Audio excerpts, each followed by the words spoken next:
اور پھر وقت پلٹا. ڈاکٹر صبا غزالی. مقافات حق ہے، یہ بدلہ ہے انسان کے اعمال کا. وہ خوبصورت، ذہین، ہر فن میں اپنے آپ کو منوا لینے والی ایک پراعتماد اور باوقار لڑکی تھی، فاطمہ بنت در عدن علی. مگر جو ایک مسئلہ تھا وہ تھا بصارت سے محرومی. ہمیشہ خوش رہنا اس کا معمول تھا، ملنساری اور محبت کا پیکر، ہر ایک سے خوش اخلاقی اور مسکراہٹ ایسی کہ چہرے سے ہٹتی ہی نہیں تھی. حالانکہ دنیا نے تو کوئی کسر نہیں چھوڑی تھی، بظاہر تو سب کی لاڈلی. مگر کیا آپ کو معلوم ہے کہ ہم جنہیں سب سے زیادہ اپنا سمجھتے ہیں زیادہ تر انہی سے چوٹ کھاتے ہیں.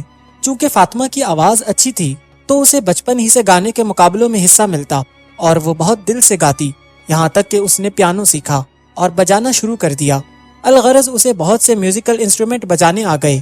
جو لوگ نابینا ہوتے ہیں ان کے لیے عام رواج یہ ہے کہ یا تو والدین ان کو حفظ قرآن میں ڈال دیتے ہیں یا جن اسکولز میں یہ جاتے ہیں وہاں انہیں میوزک کی دلدل میں دھکیل دیا جاتا ہے. جانے کیوں، مگر یہی غلط روش نسلیں برباد کر رہی ہیں. تو ایک دن وہ بھی عام بچوں کی طرح سب کو بتا رہی تھی کہ اس نے کون کون سے مقابلوں میں حصہ لیا اور پھر مختلف گیت گا گا کر بھی دکھاتی. اس کے ماموں یکدم بولے، تم مراسی ہو کیا مراسیوں کے خاندان سے ہو؟ فاطمہ چپ ہو گئی، جیسے کچھ سمجھ ہی نہ آیا ہو. ہمارے پاس جو سمجھانے کا سب سے اچھا طریقہ ہے وہ کسی کی تذلیل ہے. ہم یہ سمجھتے ہیں کہ کسی کو سب کے سامنے ڈانٹیں گے تو وہ شرمندہ ہوگا اور وہ برائی چھوڑ دے گا. بعض مرتبہ ہمیں ایسا ہی نظر آتا ہے. پھر وقت گزرتا گیا، فاطمہ بڑی ہو گئی. پھر ایک دن اچانک اس کے پیارے نانا انتقال کر گئے. وہ ماموں کے گھر پر تھے تو سب انہی کے گھر جمع ہو گئے. رواج کے مطابق جہاں بھی کوئی میت ہوتی ہے اس گھر کھانا دوسرے لوگ یعنی محلے دار اور رشتہ دار پہنچاتے ہیں. وہ سب بیٹھے تھے غم سے نڈھال اور کچھ پریشان. اس موت کے موقع پر بھی دو ماموں آپس کی گرما گرمی میں مصروف تھے. ان کی باتوں کا متن کھانا تھا. وہ بینک میں کام کرتا ہے، بھلا اس کا لایا ہوا کھانا حرام ہے، ہم کیسے کھا سکتے ہیں؟ چھوٹے ماموں کہہ رہے تھے، مت کھاؤ مگر ایسے مت بولو، ایسے کسی کا دل دکھ سکتا ہے، دھیمے ہو جاؤ. بڑے ماموں محض سمجھانے کی کوشش کر رہے تھے. وقت گزر گیا، کھانا آیا اور پتہ نہیں کس نے کھایا یا کسی نے کھایا ہی نہیں. مگر وقت گزر گیا اور اس کے بعد جانے کتنے ہی لوگ دنیا سے گزر گئے. فاطمہ بنت در عدن بھی سمجھدار ہو گئی اور اس نے دین سمجھنا شروع کیا. 20 سال بعد فاطمہ نے اللہ کا راستہ چن لیا، یا شاید اللہ نے فاطمہ کو اپنے راستے کے لیے منتخب کر لیا.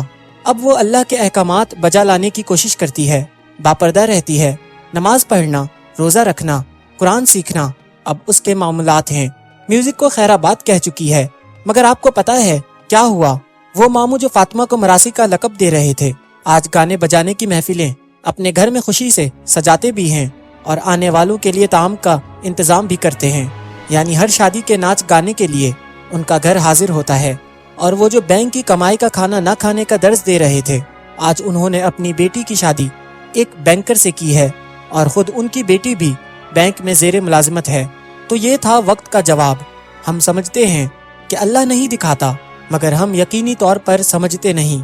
توبہ کریں اس وقت سے کہ جب وقت آپ پر پلٹ کر آ جائے اور آپ اپنی ہی نظروں میں گر جائیں. مقافات حقیقت ہے، ٹھوس حقیقت. اللہ سورہ آل عمران آیت 182 میں ارشاد فرماتا ہے، یہ ان کاموں کی سزا ہے جو تمہارے ہاتھ آگے بھیجتے رہے ہیں اور اللہ تو بندوں پر مطلق ظلم نہیں کرتا. اسی طرح ارشاد ہوتا ہے، پس جو کوئی ذرا برابر بھی اچھا عمل کرے گا وہ اسے دیکھے گا اور جو کوئی ذرا برابر بھی برا عمل کرے گا وہ اسے دیکھے گا.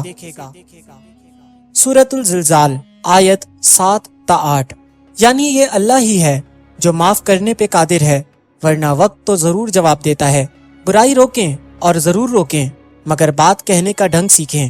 کسی کی دل آزاری اسے اعلیٰ اور آپ کو نچلے ترین درجے تک پہنچا سکتی ہے. ابھی بھی وقت ہے، پلٹ جائیں، ایسا نہ ہو کہ پھر وقت پلٹے.